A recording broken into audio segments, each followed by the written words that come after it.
pa rin mahanap ang aking sarili. Lahat na nakakasalubong ko, akala nila, kilala nila ako. Bakit ba nila ako pinipilit sa ganyang bagay? Hindi ba pwedeng ipakita ko na lang kung ano at sino ako?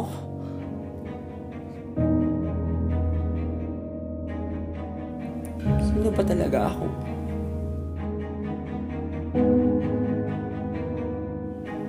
Litong-lito na nga ako. Ano ba talagang gusto mong gawin, ha, Evan? Nay, kahit naman siguro sabihin ko, hindi nyo maintindihan. Ikwento mo nga. Hindi, tama na! Nagkakaroon ko eh. Ayoko, Nay, ayoko.